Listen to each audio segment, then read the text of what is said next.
So I'm using AHA slides and I want you to interact with me, please.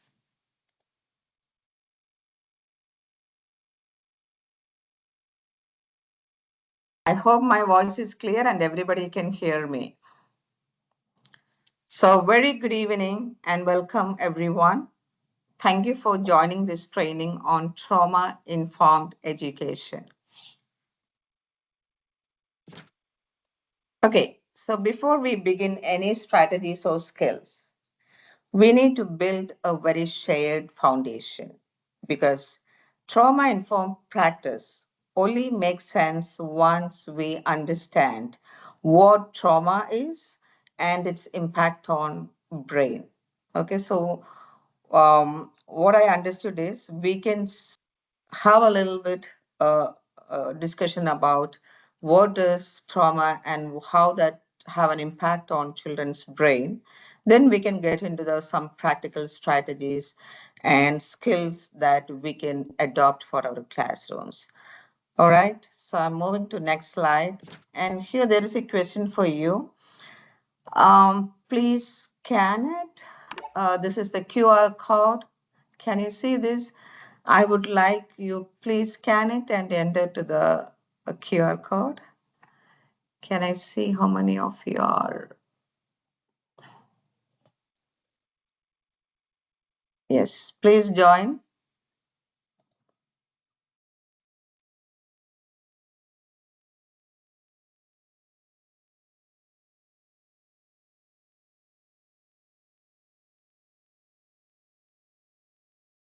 I could see 3 of you joined, 5.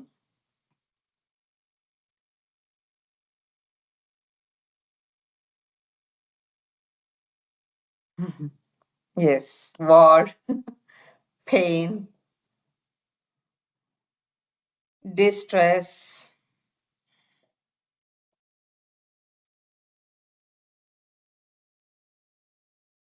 confusion.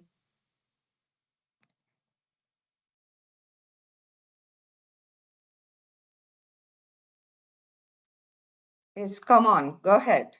There is no right or wrong answer.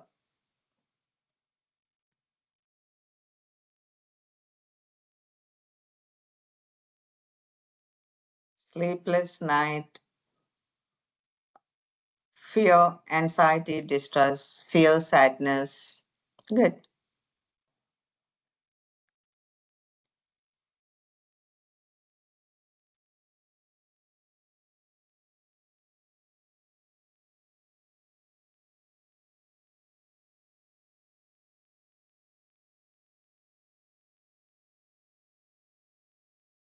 Loneliness. All right, almost.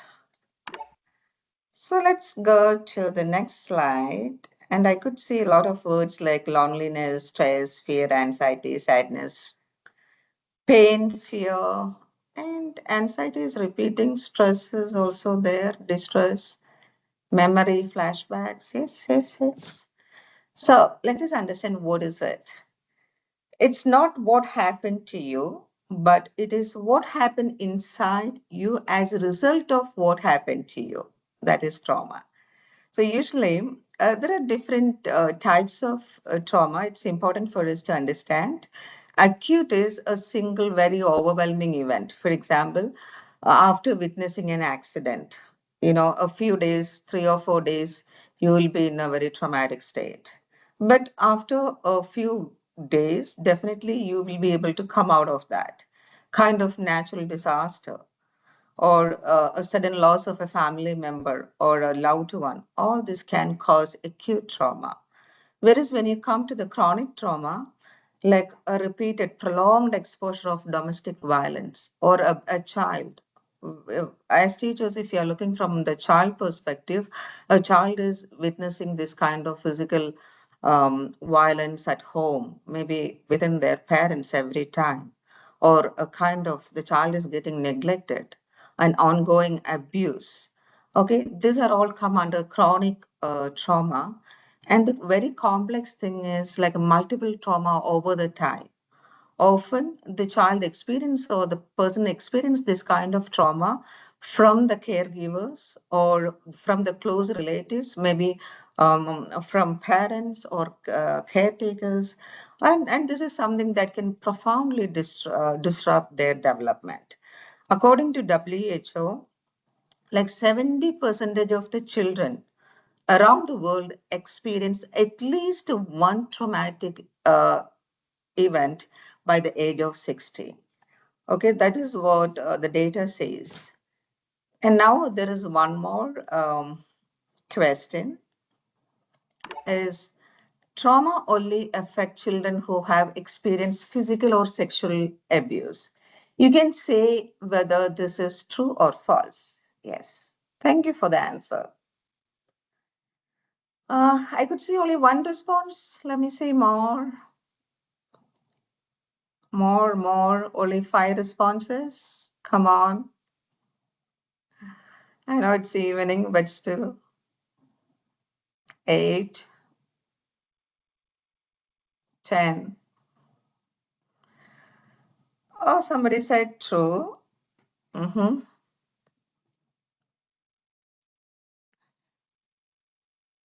So coming back, I can say the answer is actually false. Why? Because trauma is defined by its effect on the individual, not type of event. Okay, emotional neglect, chronic poverty, witnessing domestic violence, refugee displacement, and community violence are all recognized sources of trauma. None of this involve physical or sexual abuse. I hope I could answer it. And this is a very important part. We need to understand why or what happened to the person's brain when they experience trauma. So, if you are teachers, and especially if we have a little bit of biology background, you might be knowing the different parts of the brain. And amygdala is considered as a biological, it's an emotional brain. Like it's part of the limbic system and it's an emotional brain. And this part, usually when people experience trauma, this part get hyperactivated, overactive. And a person is constantly scanning for threat. There's if you are looking at a child in the classroom, they appear to be very hyper vigilant. They get startled very easily, and they become very short tempered, and even small simple things can trigger their emotions. This is it's because the amygdala have a tendency, like this is something which help you to either act like a fight or flight response. That is one of the major role or function of amygdala. So because this part is becoming hyperactivated, you're always like, oh, what should I do next? And the person's brain is always like, they'll be scanning, continuously scanning for threat. Okay, so that is amygdala. And then we come to the prefrontal cortex. This is called the intellectual brain. All kind of thinking, planning, comprehension, everything is happening in this part of your brain.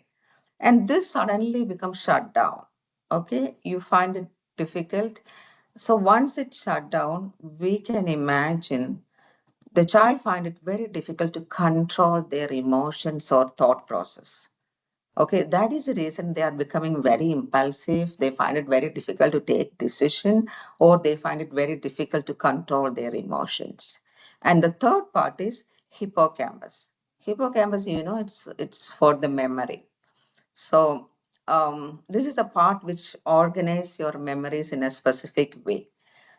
So what is happening? This hippocampus get like kind of, it will get disrupted. And because of this disruption, patient or the person have a tendency to relive past event. You heard about one of the symptom of trauma is they always get this flashback memories.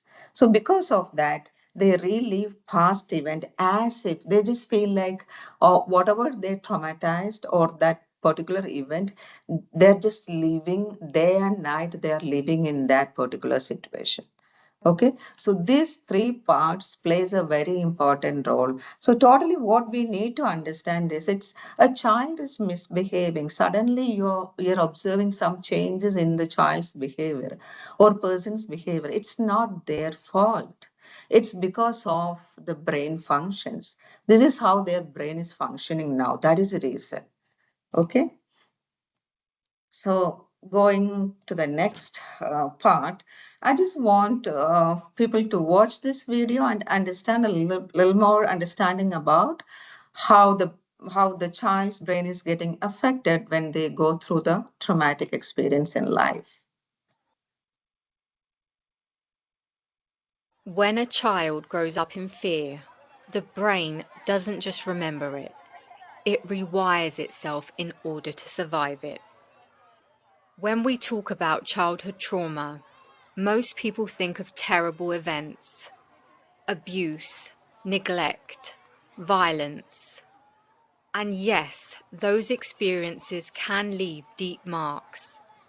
But what neuroscience is showing us now is that trauma isn't just about what happened. It's about how a child's developing brain adapted to survive it. The brain doesn't simply record events, it learns from them. It shapes itself in response to the environment. And when that environment is unpredictable or unsafe, the brain builds itself around protection, not connection. In the early years, the brain depends on relationships. Every smile, every soothing voice, every moment of being comforted. These are not small things. They are biological signals that tell the brain you're safe enough to grow. When a child has consistent care, their brain develops in a way that supports learning, emotional regulation, and social connection. But when those relationships are marked by fear, neglect, or inconsistency, the brain adapts to survive instead of thrive. A child growing up in chaos learns to stay alert. The stress system in the brain, especially the part involved in detecting threats, stays switched on. The child becomes skilled at noticing danger, reading faces, scanning tones. In a dangerous home, that ability keeps them safe. But later on, in an ordinary classroom, workplace, or relationship, that same vigilance can become exhausting. That is what researchers term latent vulnerability, a kind of hidden risk that develops when the brain has been trained to expect threat, even when threat is no longer there. Neuroscience highlights three main brain systems affected by early trauma: the threat system, the reward system, and the memory system. First, the threat system area, like the amygdala, becomes overactive. It's like having a smoke alarm that goes off at the smallest sign of heat. That's hypervigilance, constantly scanning, constantly ready to react. Second, the reward system, which helps us feel motivation and pleasure, can become less responsive. When love and safety are inconsistent, the brain learns not to expect them. So as adults, it can feel difficult to take joy in ordinary things. The brain has learned to mute those signals. And third, the memory system, particularly autobiographical memory, which changes too. Trauma tends to make negative memories stand out more vividly while positive ones fade. Everyday memories become less detailed, which can make new experiences harder to trust or enjoy. When these adaptations carry into adulthood, they can shape how we see the world. An innocent comment might feel like criticism. A new friendship might feel unsafe.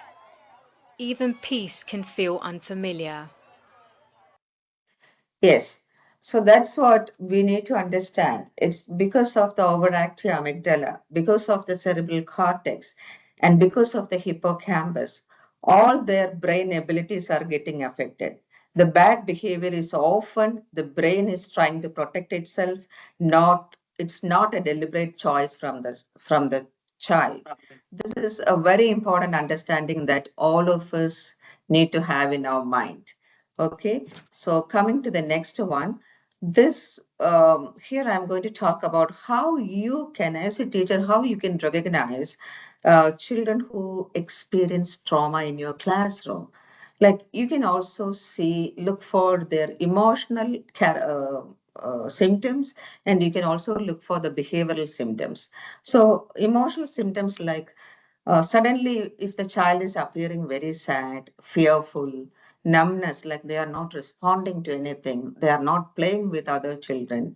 And if you're seeing like extreme emotional reaction, like if somebody is trying to crack a joke, the child is suddenly losing the temper, crying unnecessarily, and try to withdraw from all their peer groups like friends, they are not involving in any activities, and the child is really suffering with low self-esteem or shame, like even there is no eye contact with the teacher or with their friends, and they find it very difficult to trust anyone, always in vigilance, like they are looking for threats. And you can also see that they are so much worried, they're so anxious, so startling, like it's quite difficult to understand them. So these are the emotional signs we can understand from a child, plus the behavioral signs. um, Aggression, maybe the child was not very aggressive before the incident, but suddenly they started fighting petty quarrels with others, always causing disturbances in the classroom, very defiant or very impulsive in behavior, shouting out answers if the teacher is asking some questions. And you can also observe like they don't concentrate well in the class, always becoming restless, fidgeting their hands or trying to distract other children. And it's affecting their learning. And some children, you can suddenly observe they were so regular to the class, but suddenly you can observe that frequent absence or trying to avoid coming to class. And as you said, they always have that hypervigilance, um, risk taking or self destructive disruptive behavior, or very kind of regressive behavior, like they act very childish, so kind of kiddish behavior.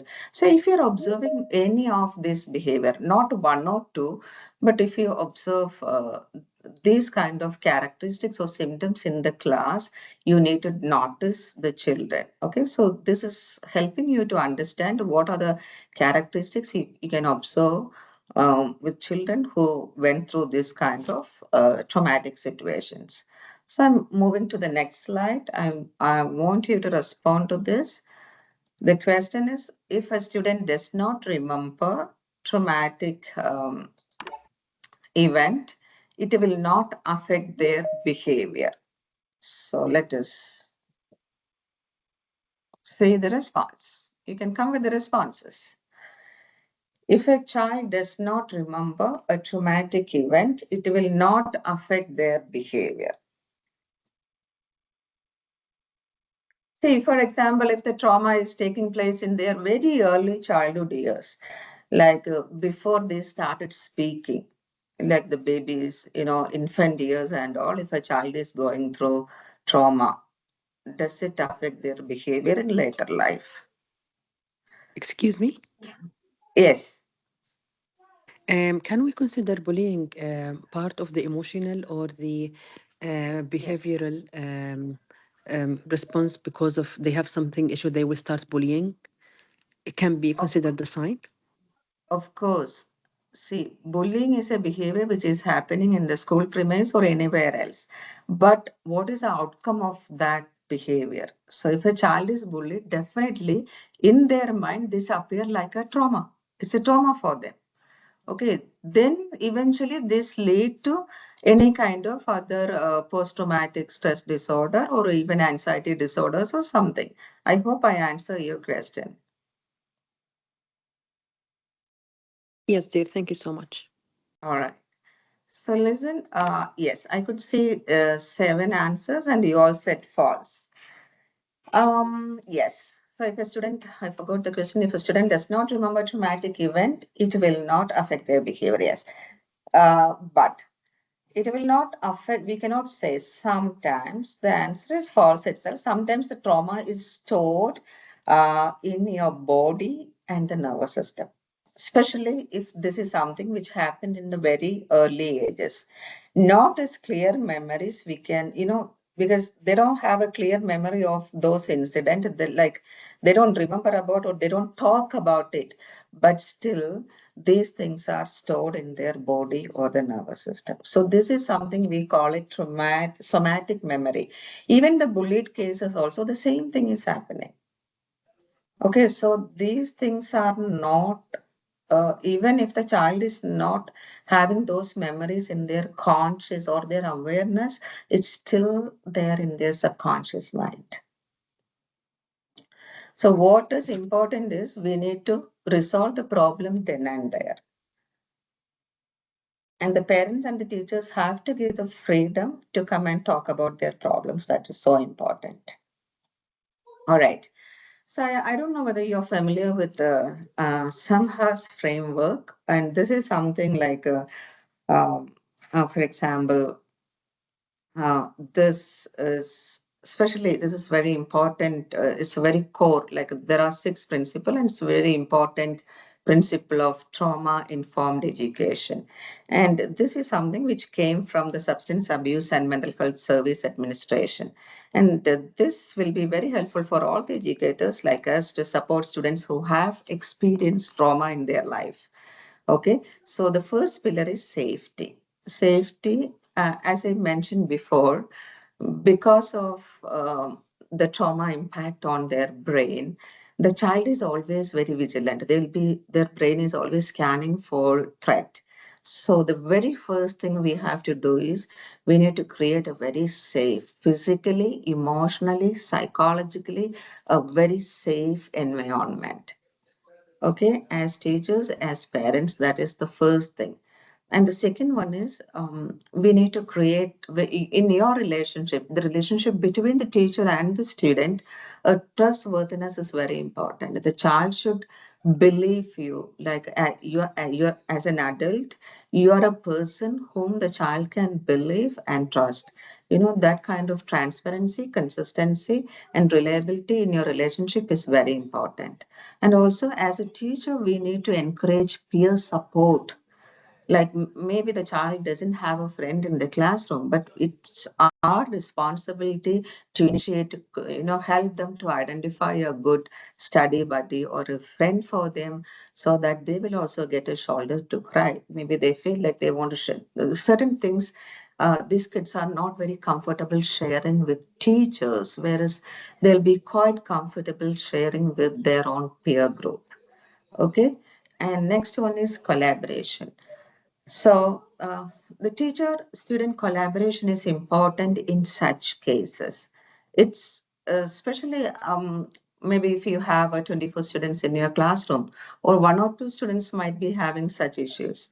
And it's possible, it's practical for us to collaborate. When you try to collaborate, you should not control the child. Controlling is you have to work with them, but not over them. So you have to give them voice, involve them in, and very kind of collaborative, friendly kind of, that mutual respect. All these are important when you collaborate with these children. Then empowerment. See, in the classroom, you observe some kids, they don't have enough confidence or poor self-esteem. So what usually we do, we just empower them or we give them with some responsibilities. So at times, taking care of some of your classroom responsibilities or giving them the role of a class leader, always help them to enhance their strength. And your reinforcement whenever they do simple things, they achieve simple things, as a kind of rewards and reinforcement will be really encouraging for this kind of children. Okay, And next one is cultural humility. I know that this is not happening much in our community or society, but again, this is something which we cannot ignore. There is, at any cost, there should not be any discrimination based on their nationality, based on their religion, based on their socioeconomic background. Always we have to be very careful when you deal with these kind of, like any kind of cultural humility, based on their background or identity, experience, all this should be restricted. We have to be very careful when you deal with this kind of children, especially in such situations. Yes. So these are the 6 pillars from Samha. And next one is the practical tools, what we can practically implement in our classrooms.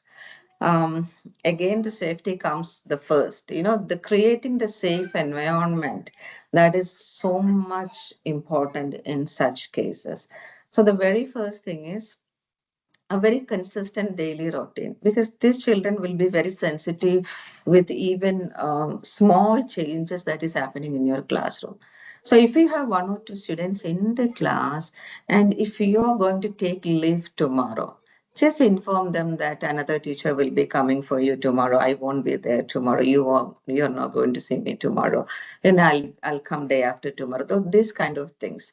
Always predictable transition with warning. These small things will make big changes in their emotional, or their mental health. And then very clear, calm, respectful communications. Always, this is something we have to remember. Then a distinguished calm down corner. I don't know, maybe if you have this calm down corner in your classrooms, you can tell me now. Otherwise, see, I don't know how far this is possible in our classrooms, but in universities it is possible. Like in psychology department, we have a small place like that. So the intention or the objective of this corner is, whenever the child is feeling a little bit restless, or if they are emotionally feeling quite overwhelmed, that time the student can go to that corner, and we have some, stress balls, like they can skews the balls, or we have a corner where they can write their emotions. Emotion wheel is there, they can color it. Or if they wanted to, even some students, what they do, they go to gym, they just do some exercise. All this will be helpful for them. So something like away from all the distractions, where they can express their feeling. That is so important. If they wanted to cry, just go and cry loudly. So for you, maybe this is possible in a university level classrooms, but in school level, if it is difficult, even you can talk to the counselor. Maybe they can have such arrangements in their place, like a quiet place. After all, we will be looking for a very quiet place, with a feeling chart. Kind of small things will make a lot of changes in their behavior. Then regulate and co-regulate. See, as teachers, we always have to be the role model. How we react or respond to stressful situations. This is something we are modeling too. Even if you are under pressure, we should learn to maintain that calmness and behave properly. Okay, not losing temper or not screaming. We should be very careful with all that. Then breathing techniques. This is also something which is very practical. We can do it in every classes, especially if you're a class teacher. When you start your class, start with that breathing technique. Nowadays, that box breathing is so popular. Box breathing is people breathe in with 4 seconds. When you count 1, 2, 3, 4, just breathe in, inhale, then you hold it for another 4 seconds, like 1, 2, 3, 4, hold it, breathe out with 4 counts, and again breathe in or inhale with 4 counts. So this kind of, that box breathing is just practice it. You can feel the difference. You can see that the nerves are really getting relaxed. And grounding techniques. See, suddenly, if you're seeing a child is losing the temper, or if a child is getting panic attack, how do you respond? What would be your first response? Okay, so even just touching the child slowly with their permission, holding their hands, helping them to stretch. The very first thing should be just flash some cold water on their face and help them to stretch their body. Okay, when you do this, just keep on assuring them that you are safe, you are in safe hands, I'm there for you. This kind of very kind words you have to, kind sentences you have to speak. So then once they're a little bit calm, just tell them to breathe. Okay, breathe in and breathe out. So grounding techniques are something which suddenly if a person is getting that panic attack, you're helping them to bring them back to the normal state of mind. That is the intention when you practice grounding technique. Even just asking the child to count backward from 100 to 1 or 100 to 50, all these techniques will be helpful to bring back their, from that fearful or kind of restless mind, they will be a little more relaxed and come back to the normal state. So that is the use of grounding technique.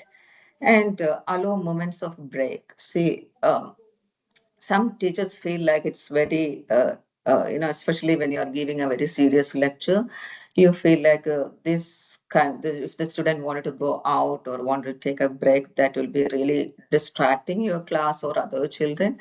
But whenever you have such cases, like one or two cases, it's better to allow them a few breaks in between. Similarly, use very kind of restorative conversation, not punitive ones.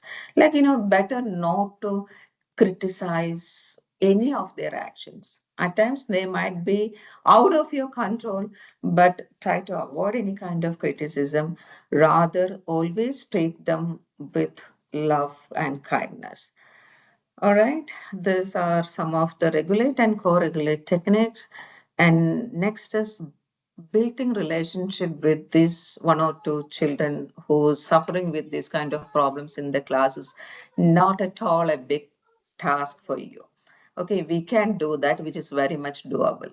So what we can do is maybe if you have 24 students in your class or 25 students in the class, it's difficult to remember or learn all the names, but it's always good, especially these children, just greet the students by name. Okay, and whenever they are doing or contributing something to the class or doing something positive, reward such behavior. And also spend 2 minutes, 1 or 2 minutes to check, are they okay? Don't ask them what's wrong with you, or never use such, kind of questions. Always, what happened? Are you okay? Are you feeling safe? How was your day today? This kind of very simple, kind questions. And I have seen the teachers have that kind of judgmental, including me. We quickly conclude that, oh, she's very lazy, she's not regular to class, she's not doing well in exams. So rather than becoming so judgmental, it's very important. We have to be curious to understand what is that the child is going through. Okay, so slowly try to build the relationship. It's don't try to build the relationship very quickly, but gradually you can slowly get into their trust and build the relationship. Once the child understood and learn that there is someone who is trusting me or who is there to take care of me, that will be a great relief for these kind of children. Okay, and the last one is adapt learning. So I mean, now even the ministry rule and the six pillars, what we discussed before, all these are suggesting us to give some kind of, allowances for these kind of children who suffer with emotional problems. So what we can do when you give any task, rather than giving a big project, just break that task into small step, which is quite manageable for them. Like you can also offer choices to build. Like for example, when if a child is going through emotional trauma, or if they're already suffering with emotional problems, then these kind of children, when you ask them to do a presentation in front of another 24 students, might be difficult for them. Okay, so you can give them choices like if you wanted to do the presentation, you can do it in my office or you can do alone at the end of the class. So this kind of small favors, small help, which is very important. And use strength-based language, always, never use anything which can lose their confidence. And very kind of flexible seating. Even if they prefer to sit in the back bench with their friends, let them do that, at least until they recover from all these problems. Even the assessment options, like if a child is not comfortable doing a group work and if they wanted to do it alone, you can just let them. There is nothing wrong with that. And it's not for the whole academic year until they recover their issue. Doing such small favors are really helpful for them.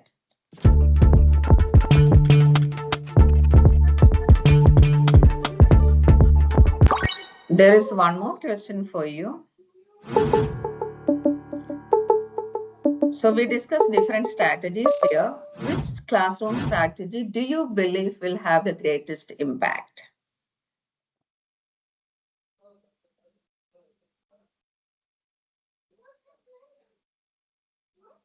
Which classroom strategy do you believe will have the greatest impact?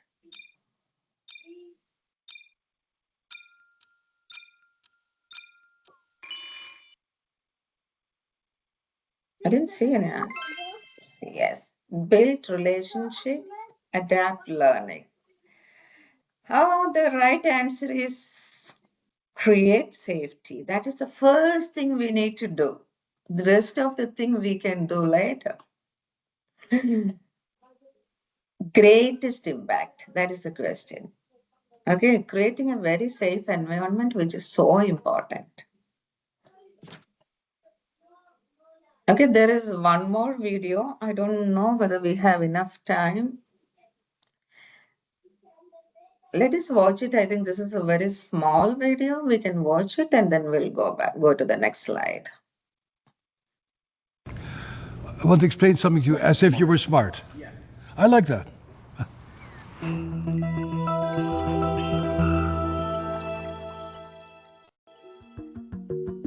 I have a very close friend in Australia who's in charge of the measuring what happens to Australian soldiers before and after going to Afghanistan or Iraq. What they see is that with every deployment, the frontal lobes become slower. And that means that when your frontal lobes become slow, you cannot pay attention and you cannot engage. But when they expose you to a very terrible, frightening situation, your frontal lobes come online. So what we show is that when you're traumatized, when you're not in danger, your brain doesn't function. But when you're in danger, your brain has been changed so that you are a specialist in dealing with danger, but you're no longer a specialist in dealing with spring in Western Massachusetts. And it passes you by. Let's talk about quantitative EEGs, which are fairly easy brain maps, much cheaper than fMRIs, where I can show you what the wiring of the brain looks like. When you close your eyes, you're supposed to feel relaxed and calm, and you can measure that in the brain waves in the back of your brain. When you ask traumatized people to close their eyes, they develop a lot of high-intensity waves in the back of their brain, as if their brain is saying, if I close my eyes, I am in danger. I need to look around all the time to make sure that nobody's going to hurt me. That is driven by this brain that is set to expect danger. And when you see these brain maps of people, they are extremely abnormal. And you can say, oh, no wonder they have so much trouble with their temper. Oh, no wonder they have so much trouble with eating. No wonder they have so much trouble with forming relationships. And we can focus on these things and we can actually repair these circuits. Now, what we can do is to actually wire up your brain. So whenever you make quiet waves in your brain, you get a little reward. You hear some sounds, you see some images that you like. So we can shape your brain to actually have a different configuration and a different wiring. So it's no longer set to expect danger, but it's actually set to be open to new experiences. Neurofeedback needs a lot more work because it's never been supported by federal funding. How long does it take? What's the best method to rewire these brains? Because I wouldn't give little abused kids in the foster care system psychedelics, you can be sure of that. But it would give them neurofeedback so they can go to school and not be labeled as a pain in the neck kid, and they're able to have friends and they're able to learn. To my mind, that's actually my biggest dream. Is that smart enough?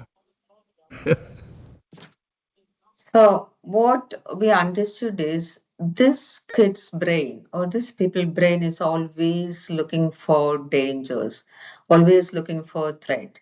And rather than taking medications, it's easy for us to rewire their brain. So instead of keeping the child at home or giving them psychoactive drugs, it's better to let them go out of the home, interact or do their daily routine, engage in new routine. All this help their brain to rewire themselves. So eventually they get into a very normal state of mind. Okay, so these are some of the things we understood. And I cannot wind up this session without discussing compassion fatigue. I know that some teachers, some educators spend a lot of time supporting students with difficult experiences. And what will happen? These educators, they slowly absorb that emotional weight. Over the period of time, they started taking all the emotional weight, they take it back home. And because of that, you know, it can take a toll on their mental health. And this is called the compassion fatigue. I don't know how many of some people, they don't know that emotion, they don't know how to draw that emotional boundaries. They involve too much, they're too sincere. And these people, eventually they experience this compassion fatigue. So let me tell you how you can understand the signs of compassion fatigue. Uh, Emotional exhaustion, like you feel like you're so exhausted, you find it difficult to concentrate on work, and feeling kind of you don't want to see the students. Early morning when you wake up, you feel like, oh, today I have to go to school, and you feel like there is no energy, and you lost your interest, you lost your motivation. And physical symptoms, like sometimes you experience headache, or you find it difficult to sleep, and coming to work might be a very difficult task for you. So taking too much of distress, and that is really having an impact or taking a toll on your mental health, and it's affecting your work. So when you experience all this sign, you need to understand that you are going through that compassion fatigue. So what we can do? Okay, it's so important that we need to build our resilience. You know what is resilience? And the good news is that resilience is not something you are born with. Okay, this is something we can definitely build it. So one way is, if you are experiencing this kind of problem, don't think it is a weakness. Always keep in mind that you're such a sincere teacher. That's why you come across these kind of difficulties. So you can share your problem with the supervisor, or you can even take support from your other teachers, like peers. And we should learn to set very clear emotional boundaries. This is easy to say, but it's difficult to practice. It is difficult to practice, but still we can do that. You need to have that mindfulness. So when you deal with a child who have problem, always understand that you have to have enough energy to deal with that cases. And that emotional boundary should make you understand that it is not your problem, it's a child problem, and you have to have energy, then only you will be able to help the child. That mindfulness should be always there. And journaling will be helpful. So when you write down the problem and when you look at that problem from a different perspective, you do understand that you are trying to help somebody, so that it's you know that will give you a separation between your own emotions and you're dealing with someone else's emotion. So there will be a small wall. And this will help you to understand that you are helping someone else. You are not helping yourself, and it's not your problem. That is something you have to re-emphasize. Okay. So that will help you to develop that emotional boundaries. And also, you need to learn to celebrate small students with that will make you happy as well. And suppose this emotion, this compassion fatigue is not uh, getting over, you feel like that is the condition is persisting, and you talk to your supervisor, you talk to your peer group, but still you are finding difficult to cope with this pressure. There's nothing wrong with that. You have to seek professional support. Okay. Always keep in mind, if you are not uh, like you are not in a right sense of mind, then how can you handle a child who is already dysregulated? If keep in mind that if you are dysregulated, you cannot regulate a child who is already dysregulated. So that is a very important thought which we can consciously practice, and which is very much possible, because end of the day, we are all teachers, we are professionals, we can handle things. All right. So at last, what we are going to carry forward. Okay. So these are some takeaways from this session. When a student act out, when a student shut down or behave in a way that it's very difficult for you to understand his or her behavior, what you can do is that communication is so important. Okay, your own because the child is behaving so differently. We need to understand that the child is trying to communicate something to you. Maybe they cannot vocally tell you, but they are trying to communicate something to you. So always keep in mind that trauma speaks through actions and not words. Okay, don't forget this. And as I mentioned before, so many times the safety comes first. Student cannot learn if they are not feeling safe. So when I said safety, psychological safety is so important. Psychological safety means the student should feel, they should have that feeling of belongingness. Okay, they should feel like they can say anything. There is somebody whom they can rely on. That feeling is important. And relationship are the intervention. Connection is the most powerful, tool. So a consistent, caring adult who notices a student does not give up on them can change that child's life. So connection is the intervention here. All right. And the next is small, consistent action matters more than a grand one, like, very small thing, like just hugging the child or asking them, how are you feeling today? How was your day yesterday? All these kind of things are very helpful for children to feel safe. And apart from all this, it's so important that as teachers, we are doing so many things, and we are always cognitively active. So this kind of emotional problems can drain our energy. So it's so important that we need to take care of ourselves, because you cannot pour from an empty cup. Okay, so keep in mind that you cannot regulate a dysregulated child if you are dysregulated yourself. That is something which I wanted to tell you. All right. So I think I'm done with this. Do you have any questions?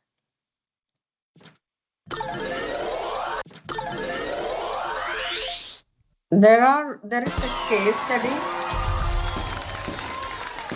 If you are interested, we can just go over this.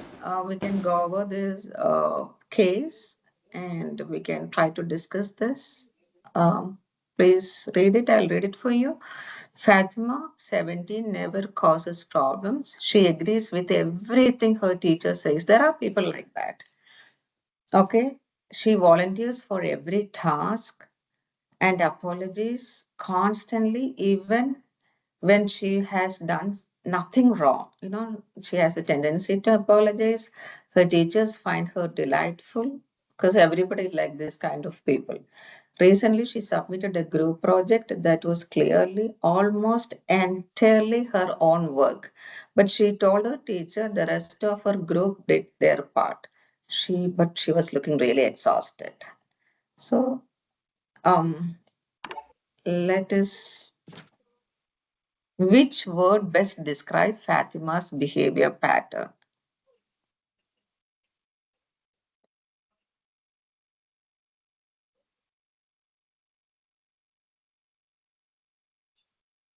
I'm not seeing any answers. Yes, I can see that people are answering.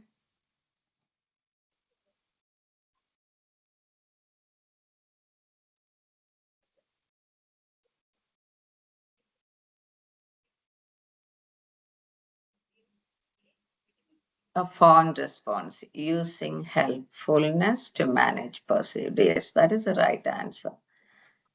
You know, these are the whatever we heard about Fatima, it's a sign of emotional disturbance. The child is going or child is having some emotional problem, or she went through some kind of trauma. That is the reason she is available for everybody. And she doesn't know how to say no, and she lacks that assertiveness. So this is the answer, the fond response, making oneself useful, agreeable, and unthreatening is a survival strategy that helps when a person has learned that relationships are unpredictable or unsafe. So Fatima's delightfulness is not a personality trait, it is just a shell for her to hide. All right, so that's it from my end. Do you have any questions for me?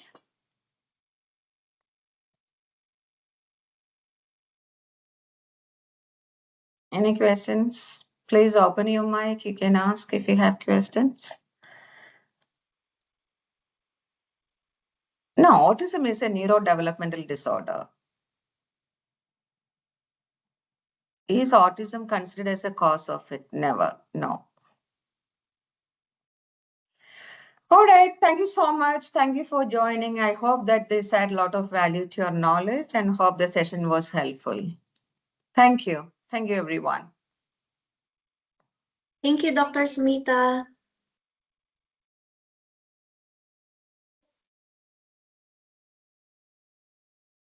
Thank you, doctor.